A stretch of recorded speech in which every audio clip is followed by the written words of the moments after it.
I trusted my husband for years, but my sister finally confessed they'd been together, behind my back. I can't stop crying whenever I see them. I need to write this down before I lose my mind completely.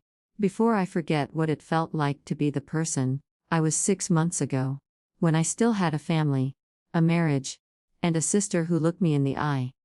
My name is Claire. I'm 34, and I destroyed everything because I thought I was smarter than consequences. It started at my cousin's wedding reception. I was dancing with Marcus, this guy from my gym who'd always been friendly, always made me laugh during those brutal 6 a.m. spin classes. My husband Jake was home with our 2 kids, because our youngest had a fever. I remember being annoyed about that, actually. Annoyed that he couldn't just power through and come anyway, that I had to show alone looking like the sad married woman whose husband couldn't be bothered. Marcus bought me a drink. Then another. We danced. His hand stayed on my waist just a second too long when the song ended, and instead of stepping away, I leaned in closer. "Husbands and for missing this," he said into my ear. I laughed. God, I actually laughed and said, "He's in for a lot of things." That's where it started. Not with the kiss that came 3 weeks later. Not with the hotel room that came a month after that. It started with me deciding that my husband's crime of being a devoted father made him boring, made him someone I could betray. I told stories. Jake had gotten comfortable. He didn't look at me the way he used to. He fell asleep during movies now. He wore the same ratty college sweatshirt every weekend. He was more excited about our daughter's soccer games than taking me out to dinner. All of it was true. None of it mattered. Marcus was exciting because he was new, because he didn't know that I snored or that I was mean before my first coffee, or that I cried during every Pixar movie.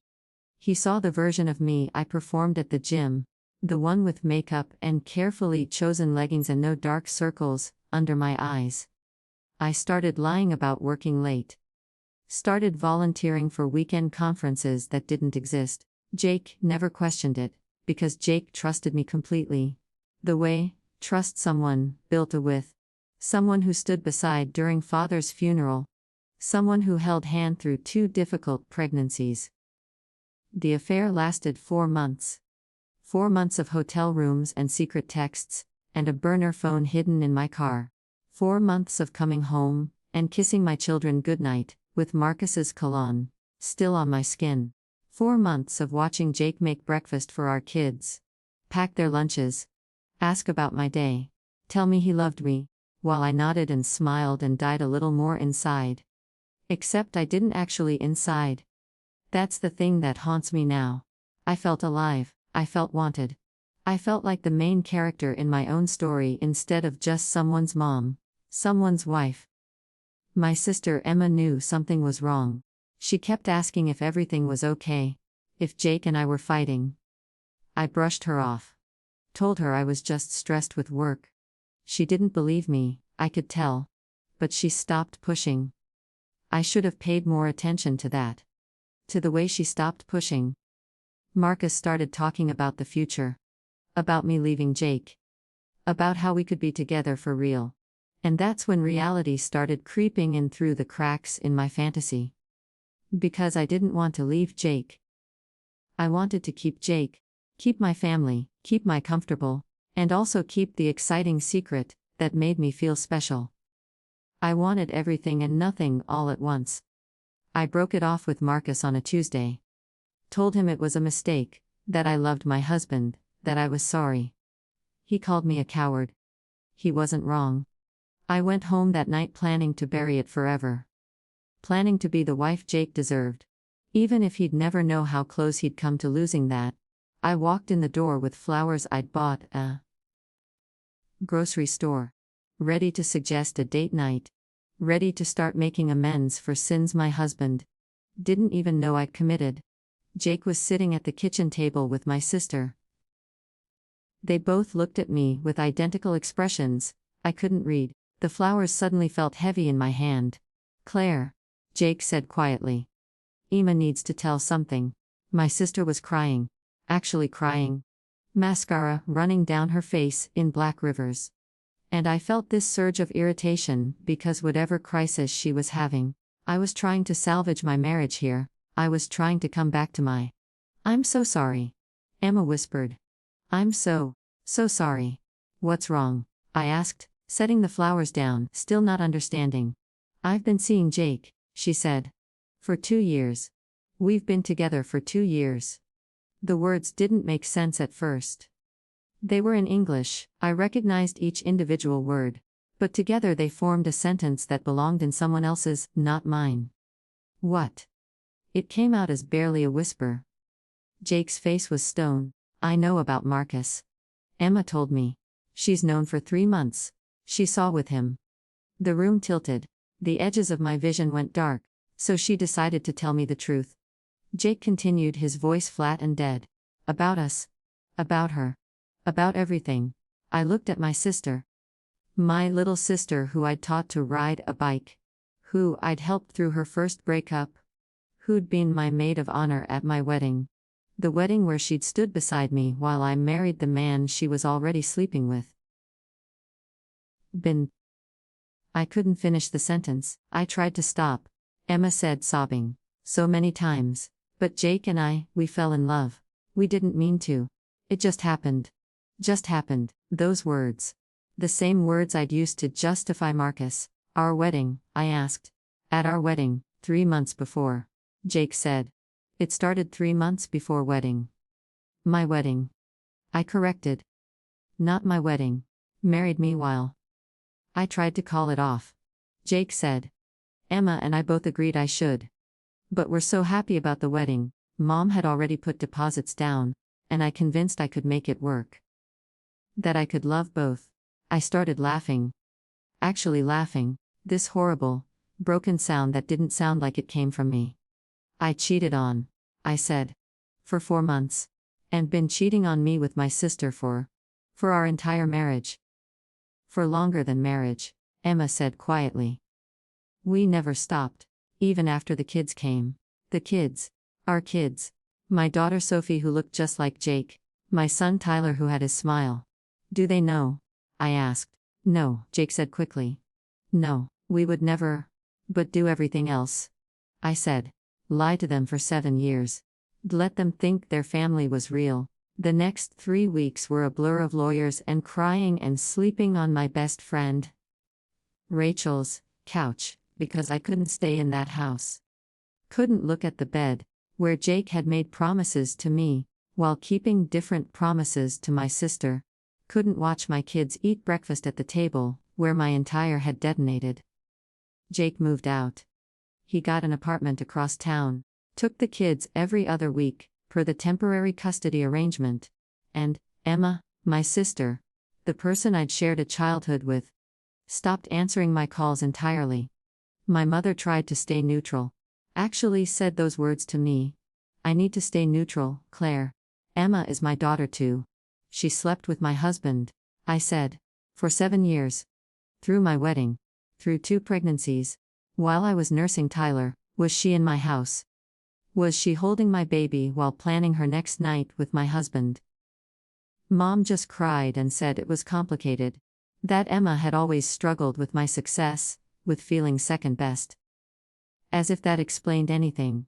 As if jealousy was a permission slip for destroying sister's family. I told exactly 3 people about Marcus. Rachel, who didn't judge, but whose silence felt like judgment anyway. My therapist, who asked me what I was hoping to accomplish with the affair. And my lawyer, who told me it probably wouldn't matter much in the divorce, but that Jake's lawyer would, definitely, bring it. Here's the thing nobody tells about being cheated on when also a cheater lose the right to own pain.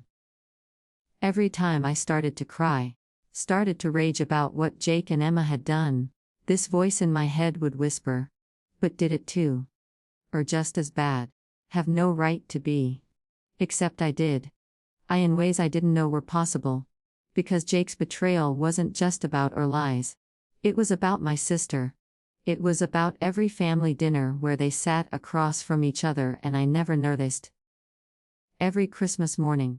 Every birthday party for my kids, where Emma brought gifts and hugged me, and told me she loved me, carrying this secret that would destroy me. It was about the time I called Emma crying when Jake and I had a huge about his mother, and she comforted me, told me he was lucky to have me, told me I was a good wife, while she was sleeping with him. It was about the girls' weekend we took last year to Miami, where she listened to me worry that Jake seemed distant, that maybe we needed marriage counseling. And she nodded sympathetically, and poured me more, and told me all marriages had rough patches. The worst part? I started seeing it everywhere in my memories, once I knew to look. The way Emma always volunteered to babysit, when I needed to work late. Except now I knew those weren't babysitting nights. Those were Jake coming home early to be with her, while I was gone. My children watching movies with their aunt, not knowing she was stealing their mothers in real time. The way she'd gotten weird about my second pregnancy. Barely came to the hospital when Tyler was born. I thought she was going through something. Maybe struggling with her own desire to have kids. Now I knew she was devastated because Jake was having another child with me, cementing our family, while she waited in the wings. The promotion Jake turned down 2 years ago, the one that would have moved us to Seattle. He'd said he couldn't leave his mom. That family was too important. But his mom was healthy and social and would have been fine. He couldn't leave Emma. Every memory was poisoned now, every moment rewritten. Sophie started having nightmares. She was 7, old enough to know something was catastrophically wrong, but too young to understand what. She'd crawl into my bed at Rachel's apartment at 2 a.m., shaking, asking when Daddy was coming home, asking if it was her fault. No, baby. I'd whisper, holding her. None of this is fault. Mommy and Daddy just. We can't live together anymore. But we both love so much. She asked if Aunt Emma was sick, because we hadn't seen her. I told her Aunt Emma was dealing with some grown stuff and couldn't visit right now. The truth was going to come out eventually. I knew that. In a town this size, with a divorce this messy, people would talk. Sophie would hear things at school. Tyler would repeat something he overheard. But I couldn't tell them yet. Couldn't explain that their aunt and their father had been lying to everyone for their entire lives. Marcus texted me once during this time. Heard about and Jake. I'm sorry. If need anything? I blocked his number. Because seeing his name made me want to. Made me see clearly for the first time. A woman who'd been so caught in her own selfish desires that she'd nearly thrown away her marriage for someone who didn't even matter. And yes, I saw the irony. That I was mourning a marriage I'd been actively betraying, that I'd been planning to come home and make it work with a man who'd been betraying me far longer and far worse. But grief isn't logical. Pain doesn't care about fairness. My lawyer found out that Jake and Emma had been looking at houses together. Had been planning to tell me everything in 6 months. After Jake's mother's 70th birthday party, they were going to Mai on a schedule that was convenient for them. Emma, seeing me with Marcus, had accelerated their timeline. She'd felt guilty, she told Jake. Felt like she couldn't keep the secret anymore when I was keeping secrets too. So in a twisted way, my affair with Marcus had saved me from more years of lies, more years of playing the fool, while my husband and sister built a future without me in it. I should have felt grateful for that. Instead, I just felt hollow. The divorce mediation was scheduled for a Thursday. I walked into that conference room with my lawyer beside me, wearing a suit I'd bought for work presentations, trying to look put together when I'd cried to sleep the night before. Jake was already there. He looked tired. Good. We sat across from each other at that long wooden table, and I tried to remember what it felt like to love him.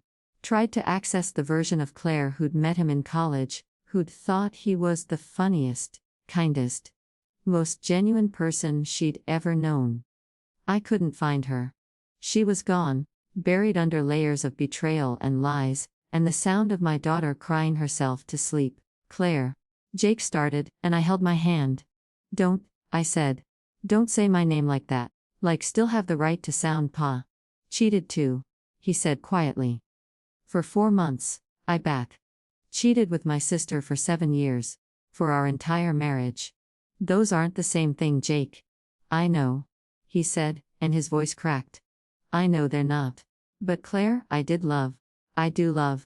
Emma and we never meant. If one more person tells me this just happened, I'm going to scream. I said.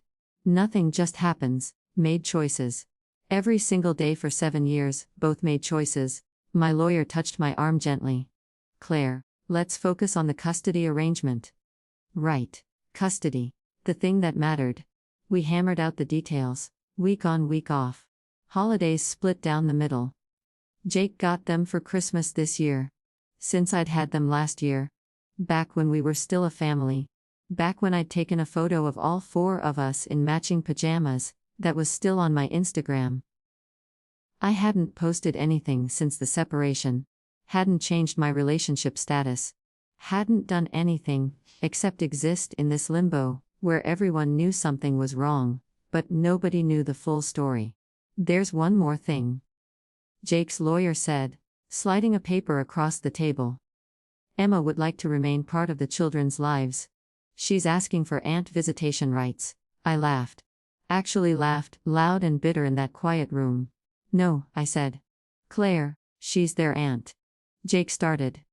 She's the woman who destroyed their family. I said. She doesn't get to play aunt anymore, she made her choice. The kids love her, Jake said. They're asking about her. Then explain to them why Aunt Emma can't come around anymore. I said. Tell them the truth about what two did. Jake's face went pale. We can't tell them. They're too young. Then she doesn't see them. I said simply. Those are the options, Jake, the truth, or nothing. We left it unresolved. My lawyer said we'd revisit it later. I walked out of that building into the parking lot. And Emma was there. Standing by her car, waiting. She looked terrible. Good. Claire, she said, stepping toward me. I kept walking. Please just talk to me. She begged. I need to explain. I stopped. Turned around. And for the first time in weeks, I felt something other than pain. I felt rage. Explain what, Emma? Explain how saw me in my wedding dress, and nude, been sleeping with my groom. Explain how held Sophie when she was born and thought that could have been my baby. Explain how came to my house every Sunday for dinner and smiled at me while planning next meeting with my husband. I'm sorry. She sobbed. I'm so sorry. Or not sorry did it. I said. Or sorry got caught.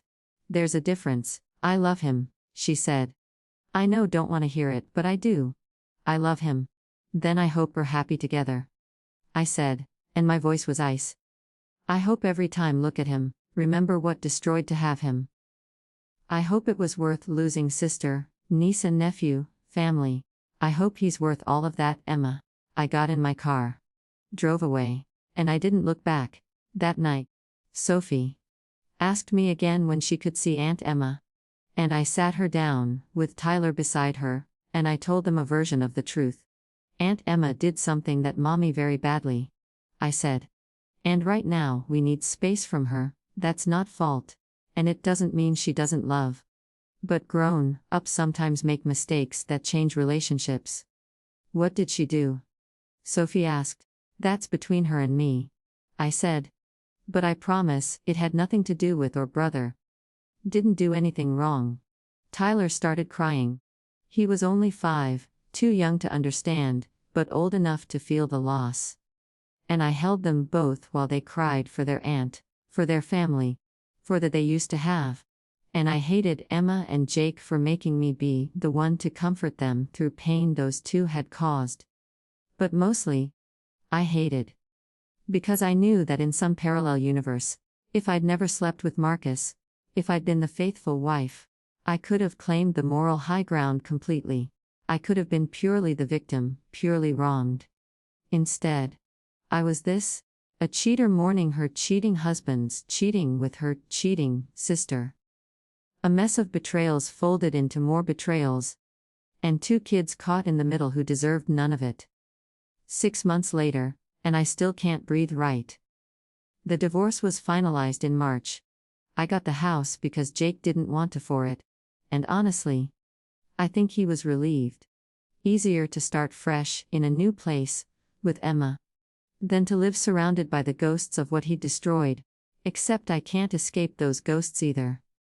They're in every room. The kitchen where I made birthday cakes while my sister texted my husband. The living room where we watched movies as a family, while 2/3 of us were lying. The bedroom where Jake held me at night and told me he loved me, before going to meet Emma the next day. I should have sold it. Should have started over somewhere new. But Sophie's school is 3 blocks away, and Tyler's best friend lives next door, and I couldn't take anything else from them. The truth came out in the worst possible way. Sophie heard it from a girl at school whose mom had heard it from someone at book club. She came home crying, screaming that the kids were saying Daddy and Aunt Emma were getting married, that Aunt Emma was going to be her step-mom. I'd prepared for this conversation. Had scripts from my therapist. Had rehearsed gentle ways to explain complications. None of it mattered when my 7-year-old daughter looked at me with devastated eyes and asked, "Were they together when we're still married? Were they lying to us?" I couldn't lie to her. Not after everything. "Yes," I said quietly, "they were." For a long time. She didn't speak to me for 2 days. As if I was the one who'd done this to her. Tyler had a harder time understanding. But he started wetting the bed again.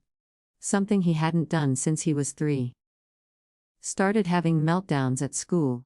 His teacher called me in for a conference, asked gently if everything was okay at home. "We're going through a divorce," I said, which was true but not the whole truth. She nodded sympathetically. "Eats kids. But they're resilient. They'll adjust." Except they weren't adjusting. Sophie started failing math, a subject she'd always excelled in. Tyler got into it with another kid over a toy. My perfect, happy children were fracturing, and I couldn't stop it. Jake got engaged to Emma 4 months after our divorce was final. They didn't tell the kids first. The kids found the ring when they were at Jake's place for their week. Sophie called me sobbing. "I don't want Aunt Emma to be my stepmom. I don't want any of this." "I know, baby," I said, crying with her. "I know. Why did they do this to us?" she asked. "Why did Daddy pick her instead of?" And what do you say to that? How do you explain that sometimes people, the ones they're supposed to protect, that love isn't always enough? That families break not because kids did anything wrong, but because adults are selfish and weak. Sometimes grown-ups make really bad choices, I said. And those choices people. But none of this is fault, Sophie. None of it. She didn't believe me. I could hear it in her silence. My mother called me the day Emma and Jake announced the engagement. She was crying. "I don't know what to do," she said. "She's my daughter. But what she did to those kids. Don't have to choose," I said flatly. "But I do," Mom said. "She wants me at the wedding. Wants me to help her plan it. And Claire, I don't think I can sit there and watch her marry husband." "Ex-husband," I corrected. "He was yours first," Mom said. "He was yours for 7 years of marriage. She doesn't get to just steal that and expect everyone to celebrate." But that's exactly what was happening. Emma was posting on social media about wedding planning, about finding her soulmate, and waiting so long for this happiness. People who didn't know the full story were congratulating her, telling her they were happy she'd found love. I wanted to comment on every post. Wanted to tell everyone the truth. She found love with my husband while I was pregnant with his child. She found her soulmate at my wedding where she was my maid of honor. She waited so long because she was busy destroying my family first. But I didn't. Because my kids would see it someday. Because there's no winning in making pain public. Because the truth was complicated by my own betrayal. Even if mine was shorter. Even if mine was different. Rachel sat with me one night while I scrolled through Emma's Instagram, torturing. Need to block her. Rachel said. I need to know what they're doing. I said. I need to know if they're bringing the kids around wedding planning, if they're trying to make Sophie a flower girl, or something horrible like that. And if they are, what we'll do. I didn't have an answer. The custody arrangement was me. Every week I had to hand my children over to Jake, knowing he was taking them to a home he shared with Emma. Knowing my daughter was sleeping in a room my sister had helped decorate. Knowing Tyler was eating breakfast at a table where Emma sat across from Jake like she belonged there. Sophie started calling less when she was at their place. When I asked how her week was going, she'd say, "Fine," in a tone that meant anything but. She was pulling away from me, and I didn't know how to stop it. Jake's mother died 3 weeks ago. The birthday party they'd been waiting for never happened. She had a sudden and massive, and was gone within hours. I went to the funeral because my kids were there. Sat in the back, while Emma sat in the front row with Jake, holding his hand, playing the supportive partner. At his mother's funeral. His mother who I'd cared for, who I'd brought dinner to when she was sick, who'd called me her daughter. Emma caught my eye once during the service. She looked away quickly, but not before I saw it. Guilt. Yes, but also something else. Defiance. Ownership. She'd won. That's what that look said. She'd won. Jake won the she'd wanted, and all it had cost was her sister and her integrity. After the funeral, Jake's Aunt Margaret pulled me aside. She was one of the few family members who still spoke to me. "I'm so sorry, dear," she said. "About all of this. What they did to. It's unconscionable." I said quietly. "But Claire," she hesitated. "I heard about the other man." My stomach dropped. Jake told his mother, before she died. She was devastated. Kept saying she didn't understand how could do that to him, to family. I felt like I'd been slapped. "She died thinking I was the bad guy," I said. Margaret patted my hand. "She died confused. We all are. There's no good guy in this story, is there?" She walked away, and I stood there in that church parking lot, watching my children play with their cousins, watching Jake and Emma stand together, receiving condolences, and I realized she was right. There was no good guy. Just 4 adults who'd made terrible choices, and 2 kids paying the price. My therapist asked me last week what I'd learned from all this. That I'm a hypocrite, I said. That I destroyed my marriage while judging Jake for destroying it worse. That I'm angry at Emma for doing what I did, just with more commitment and planning. "Is that really what think?" she asked.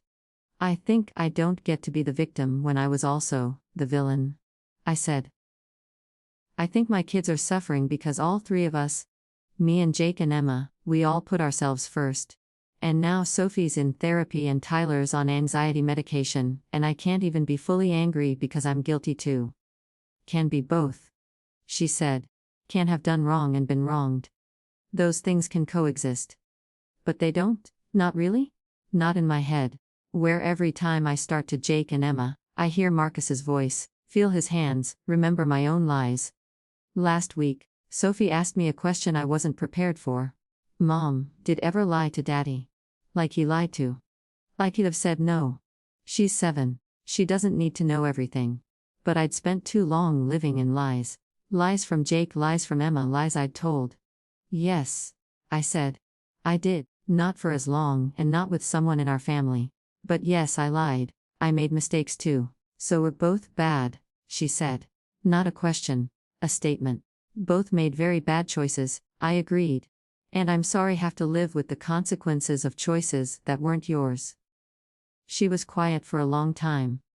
Then, "I don't want to be like guys when I grow." "Good," I said, and I meant it. "Be better than all of us." Emma sent me a wedding invitation. Actually put it in the mail with my name on it, like we were distant relatives who'd simply drifted apart. I burned it in my kitchen sink and cried while it turned to ash. The wedding is in 3 weeks. Sophie told me she has to be a junior bridesmaid. That Emma asked her specially. That if she says no, Emma will be. So, My daughter has to stand at her father's wedding to her aunt. Has to smile for photos that will probably end on social media. Has to play a role in legitimizing the relationship that destroyed her family. And I have to let her, because the custody agreement says Jake gets final say on activities during his weeks. My lawyer says I could argue it's emotionally harmful. But Sophie's already been through enough court proceedings, enough lawyers asking her questions, enough being treated like a pawn between warring parents. So I'll let her go. I'll send her in a nice dress. And I'll spend that day in my empty house, looking at my own wedding photos, remembering a version of Jake who promised forever while already planning otherwise. People ask me if I've dated anyone since the divorce. If I've tried to move on. I can't even imagine it. Can't imagine trusting someone enough to let them in. Can't imagine explaining this story to someone new. My husband cheated with my sister for our entire marriage. But also I had a brief affair. So actually everyone's terrible and no one's innocent, and oh, by the way I have trust issues now, can't believe it. Who would want that? Who would want me, this broken version of who can't look at her own sister without wanting to scream? Rachel suggested I move. Start over somewhere fresh, where no one knows the story. But my kids are here. And despite everything, despite the pain and the therapy and the medications and the nightmares, I have to be here for them. Have to be the stable parent, the one who doesn't run. Even though I want to run every single day. I saw Marcus last month. At the grocery store, randomly. He was with a woman, laughing, loading groceries into a cart. He saw me. Waved. Kept walking, and I thought, that's all I was to him. A woman who waved in a grocery store. 4 months of lies and hotel rooms and destroyed trust. And it meant so little to him that he can smile and wave and move on. That's what I almost gave my marriage for. For someone who forgot me the moment it ended. Except I didn't give my marriage. Jake and Emma took it before I even realized it was gone. But I'd been willing to give it. That's the part that haunts me. I'd been ready to everything for excitement. For feeling wanted. For escaping the boring parts of commitment. And now I have neither. No marriage. No affair. Just this half, where I parent my traumatized kids and avoid family gatherings and try not to think about the fact that my sister is sleeping in the bed I used to share with my husband. Tomorrow is Sophie's 8th birthday. Jake wants to do a party. For the kids, he said. So they don't have to choose. Which means I'll have to be in the same room as Emma. Have to watch her help balloons and cake and pretend to be family. I told him no. Said we'd do separate parties. Being petty. Jake said. This isn't about an Emma. It's about Sophie. But it is about me and Emma. It's about what she took from me, what I lost, what can never be fixed. And it's about me and Marcus. About what I almost destroyed before it was destroyed for me. It's about the fact that I don't get to be the wronged wife in this story. I'm the cheating wife, whose cheating husband left her for her cheating sister. I'm the cautionary tale from every angle. I can't stop crying whenever I see them, the invitation said in my head. Those words someone else might write, about a situation like mine. Except I rarely see them now. I've structured my entire to avoid seeing them. But I see them in my daughter's sad eyes. I see them in my son's anxiety. I see them in the empty half of my house when my kids are at Jakey's place. I see them every time I look in the mirror and remember what I did. What I justified. What I almost chose. The wedding happened last weekend. Sophie went. Tyler didn't. He's too young to understand why he had to dress and sit still for people he's confused about. Sophie came home with photos on her phone. I shouldn't have looked. I know I shouldn't have looked. And I did. Emma in a white dress. Because of course she wore white. Jake in a suit I'd helped him pick out for a work event 2 years ago. Sophie standing beside them, forcing a smile for the camera. My daughter. At my sister's wedding. To my ex-husband. Smiling. There's no moral to this story. No lesson that makes it worth it. No redemption arc where I learn and grow and become better. I'm just a woman who destroyed her from the inside out, while it was also being destroyed from the outside in. And now I get to live in the aftermath forever. I get to wake every day knowing my kids are in therapy, because of me. Because of Jake. Because of Emma. Because none of us could be faithful. Because none of us could just be satisfied with what we had. I get to attend school events alone, and explain to strangers that no, their father can't make it, because he's with his new wife. And then, I get to see their faces when they eventually find out the new wife was my sister. And watch them try to hide their judgment, even though I can see it. I get to lie awake at night wondering if Marcus was right. If I am a coward. If I could have had something real if I'd just been brave enough to leave first. But mostly I lie awake remembering the good parts. The way Jake used to bring me coffee in bed, every Sunday. The way Emma and I would text each other, memes all day. The way our family dinners used to feel like home. All of it gone. All of it poisoned. All of it irretrievable. And the worst part, the part that I'll never admit to anyone but in these dark, quiet moments, I don't even know who I'm mourning anymore. The marriage I lost. Or the marriage I was planning to lose anyway. I trusted my husband for years, but my sister finally confessed they'd been together behind my back, and now I can't stop crying not because I see them together, but because I finally see, clearly, someone who was willing to betray the same trust she's mourning, someone who learned too late that can't cheat. On way to happiness. Someone who'll spend the rest of her knowing she was both the victim and the villain in her own story, and her children will never forgive any of us for making them choose which betrayal more.